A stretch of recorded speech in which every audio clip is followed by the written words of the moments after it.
16th census of India and first caste సెన్సస్లకి సంబంధించిన gazette నోటిఫికేషన్ని గవర్నమెంట్ ఆఫ్ ఇండియా నిన్న రిలీజ్ చేయడం జరిగింది.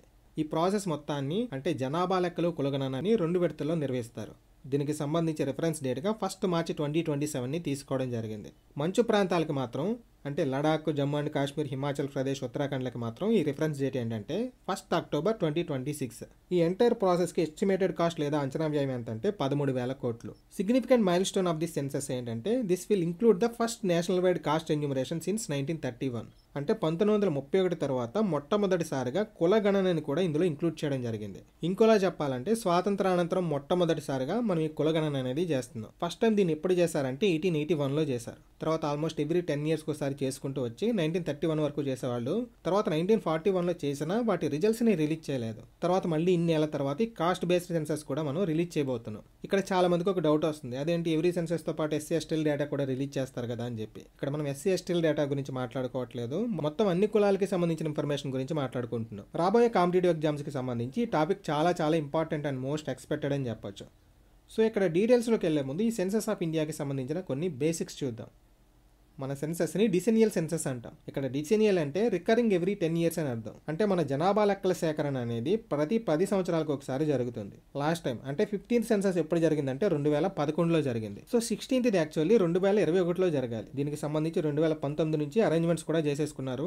హోమ్ మినిస్టర్ అమిత్ షా అయితే ఈసారి ఇది కంప్లీట్లీ డిజిటల్ ఫార్మేట్లో జరుగుతుందని, 16 లాంగ్వేజ్లో జరుగుతుందని అనౌన్స్మెంట్ కూడా ఇచ్చేశారు. తర్వాత ఫైనాన్స్ మినిస్టర్ నిర్మలా సీతారామన్ ఫిబ్రవరి 2021 బడ్జెట్లో దీనికి 3,726 కోట్లు కూడా అలొకేట్ చేయడం జరిగింది. కానీ కోవిడ్-19 పాండమిక్ దాని తర్వాత పరిణామాల నేపథ్యంలో దీన్ని 2022కి తర్వాత 2023కి వాయిదాలు వేసుకుంటూ వచ్చారు. తర్వాత అడ్మినిస్ట్రేటివ్ బౌండరీస్ అలొకేషన్స్ ఇష్యూస్ వల్ల 2024 జనరల్ ఎలక్షన్స్ వల్ల మళ్ళీ పోస్ట్ పోన్ చేసి ఫైనల్లీ ఇప్పుడు గెజిట్ నోటిఫికేషన్ ని రిలీజ్ చేశారు. నెక్స్ట్ ఈ సెన్సస్ ప్రాసెస్ మొత్తం ఎవరి చేతుల మీదుగా జరుగుతుందంటే registrar general and census commissioner of India చేతుల మీదుగా. దీన్ని డెమోగ్రాఫిక్ సర్వేస్ కోసం స్పెషల్ గా 1961లో ఎస్టాబ్లిష్ చేశారు. ఇది ఏ మంత్రిత్వ శాఖ ఆధ్వర్యంలో పనిచేస్తుందంటే మినిస్ట్రీ ఆఫ్ హోమ్ అఫైర్స్ ఆధ్వర్యంలో పనిచేస్తుంది. నెక్స్ట్ నిన్న గెజిట్ నోటిఫికేషన్ రిలీజ్ చేశారని చెప్పుకున్నాం కదా. ఈ గెజెట్ నోటిఫికేషన్ ఏ చట్టం ఆధారంగా రిలీజ్ చేశారంటే సెక్షన్ 3 ఆఫ్ సెన్సస్ యాక్ట్ 1948. 1951 నుంచి జనాభా లెక్కలన్నీ కూడా ఈ సెన్సస్ ఆఫ్ ఇండియా యాక్ట్ ప్రకారమే జరుగుతున్నాయి. ఈ చట్టం యొక్క గొప్పతనం ఏంటంటే ఇది మన రాజ్యాంగం కంటే పురాతనమైన చట్టం. సో ఇప్పటి వరకు మనం ఈ జనాభా లెక్కల సేకరణ ఎవరు చేస్తారు, ఏ చట్టం ఆధారంగా చేస్తారో చెప్పుకున్నాం. ఎప్పటి నుంచి చేస్తున్నారంటే 1872 నుంచి, అంటే లార్డ్ మాయో వైస్రాయ్గా ఉన్న టైం నుంచి చేస్తున్నారు. అంతకు ముందు కూడా చిన్న చితక అటెంప్ట్స్ జరిగాయి, కానీ పూర్తి స్థాయి జనాభా లెక్కల సేకరణ మాత్రం ఎప్పటి నుంచి అంటే 1872 నుంచి. స్వాతంత్రం వచ్చాక ఎప్పటి నుంచి చేస్తున్నాం అని చెప్పుకున్నాం 1951 నుంచి. సో అప్పటి నుంచి ఎవ్రీ 10 years ఒకసారి దీన్ని చేస్తూ వస్తున్నారని చెప్పుకున్నాం కదా. సో 1951లో చేశారు, 61లో చేశారు, తర్వాత 71, 81, 91, 2001, 2011. సో ఇప్పుడు చేసి 2027 జనాభా లెక్కల సేకరణ అనేది ఓవరాల్ గా అయితే 16వది. స్వాతంత్రం వచ్చిన తర్వాత అయితే 8వది. ఈ పాయింట్ గుర్తుపెట్టుకోండి. అసలు ఈ జనాభా లెక్కలు ఎందుకు, వీటి వల్ల ఏం ఉపయోగం ఉంది అంటే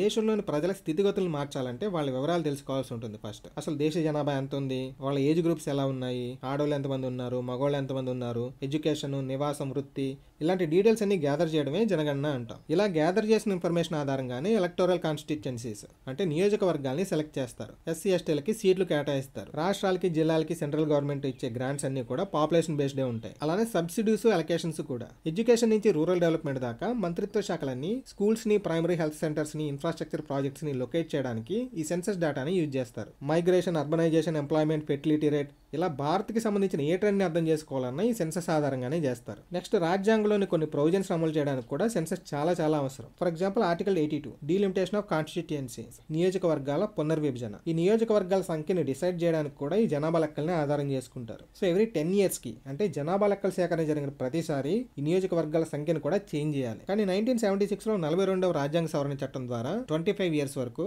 అంటే 2001 వరకు ఈ పార్లమెంటు, శాసనసభల స్థానాల సంఖ్యలో చేంజెస్ చేయకూడదని డిసైడ్ చేశారు.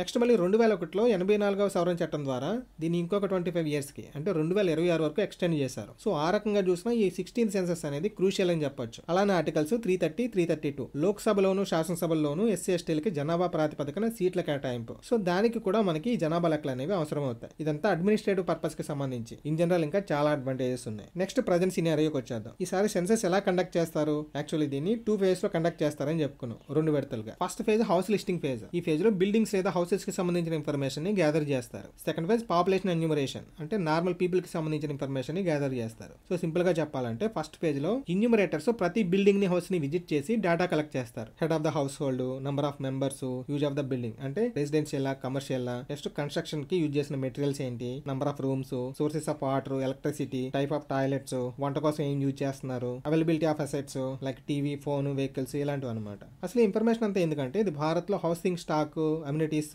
లివింగ్ కండిషన్స్ మీద బేసిక్ అండర్స్టాండింగ్ కి యూజ్ అవుతుంది. ప్రజెంట్ సెన్సస్ లో దీన్ని మోస్ట్ ప్రాబబ్లీ 2026 లో మార్చి 1 నుంచి సెప్టెంబర్ 30 వరకు కండక్ట్ చేస్తారు. సో ఇది అయిపోయిన తర్వాత సెకండ్ ఫేజ్ స్టార్ట్ అవుతుంది. సెకండ్ ఫేజ్ ఏమని చెప్పుకున్నాం, పాపులేషన్ ఎన్యూమరేషన్ అంటే జనగణన. ఇది ఇంతకు ముందు చేసిన హౌసింగ్ సెన్సస్ ని బేస్ చేసుకుని ఇండివిజువల్ డేటా మీద ఫోకస్ చేస్తుంది. Name, age, sex, date of birth, ఇంటి యజమానితో ఉన్న రిలేషన్ ఏంటి, marital status, education, occupation, religion, cost ఇలాంటివి అనమాట. ఇక్కడ almost every person including homeless అంటే ఇల్లు లేని వాళ్ళని కూడా ఇక్కడ లెక్కించడం జరుగుతుంది. మోస్ట్లీ ప్రాసెస్ అంతా ఫిబ్రవరి 2027కి కంప్లీట్ అవ్వచ్చు. నెక్స్ట్ సెంట్రల్ గవర్నమెంట్ ఈ డేటాని ప్రాసెస్ చేసి 10 డేస్లో ప్రొవిజనల్ డేటాని అంటే టెంపరీ డేటా అనమాట, తర్వాత 6 మంత్స్కి ఫైనల్ డేటాని రిలీజ్ చేయడం జరుగుతుంది. ఈసారి ఈ ప్రాసెస్ కోసం 30 లక్షల మంది ఎన్యూమరేటర్స్ని యూజ్ చేసుకోవడం జరుగుతుంది. మోస్ట్లీ వీళ్ళు ప్రైమరీ స్కూల్ టీచర్స్ ఉంటారు. డిస్ట్రిక్ట్, సబ్ డిస్ట్రిక్ట్ లెవెల్స్లో ఈ సెన్సస్ వర్క్ని మానిటర్ చేయడానికి 1,60,000 మంది ఫంక్షనరీస్ ఉంటారు. వీళ్ళందరికీ ట్రైనింగ్ ఇవ్వడానికి 46,000 మంది ట్రైనర్స్ ఉంటారు. నెక్స్ట్ ఈ 2027 సెన్సస్ యొక్క మేజర్ హైలైట్స్. భారతదేశ చరిత్రలోనే this is first ever digital census అని చెప్పొచ్చు.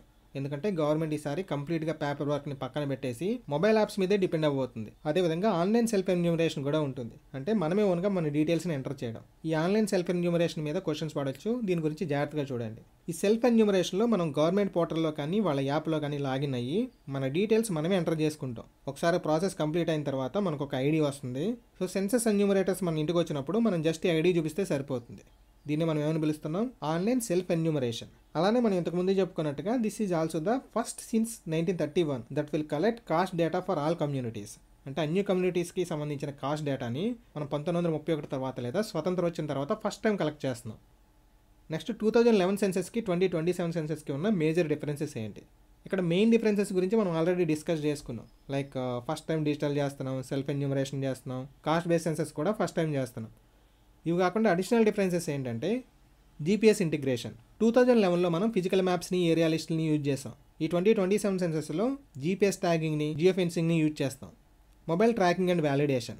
ఏజ్లో ఏమైనా ఇన్కన్సిస్టెన్సీస్ ఉన్నా, హౌస్ హోల్డ్ సైజెస్లో ఏమైనా తేడాలు ఉన్నా ఇమీడియట్లీ మొబైల్కి అలర్ట్లు వచ్చేస్తాయి. ఆబ్వియస్లీ 2011 ఇలాంటివి ఏమీ లేవు మనకి. Next difference coding system.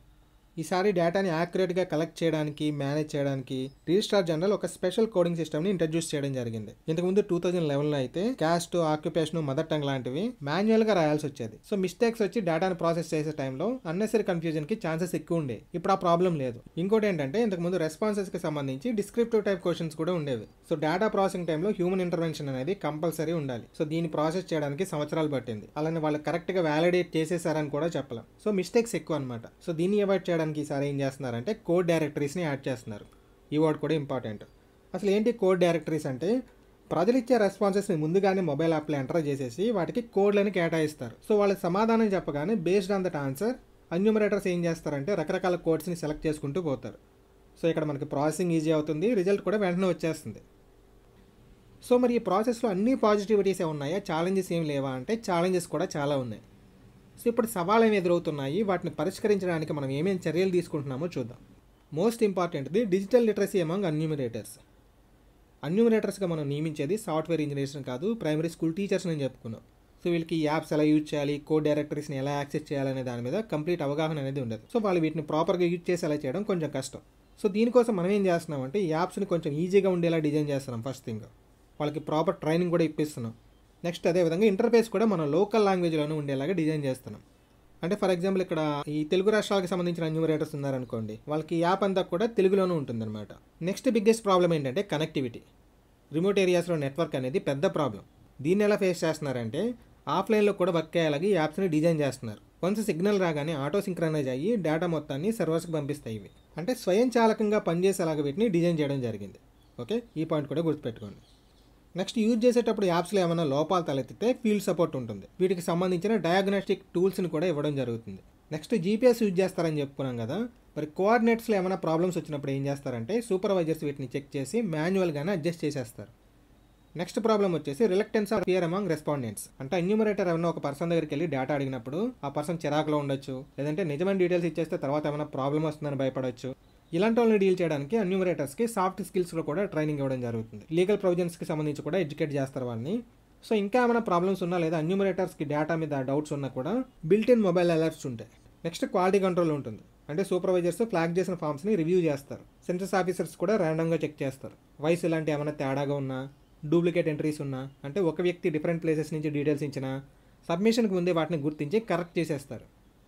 So maximum questions అడిగే ఛాన్సెస్ ఉన్న అన్ని ఏరియాస్ని మనం కవర్ చేయడం జరిగింది. ఇక్కడ మీరు బేసిక్స్తో పాటు పేజెస్ని, డేట్స్ని, టెర్మినాలజీస్ని like code directories, self enumeration, GPS integration ఇలాంటి పదాలను కూడా గుర్తుపెట్టుకునే ప్రయత్నించండి. Okay, all the best.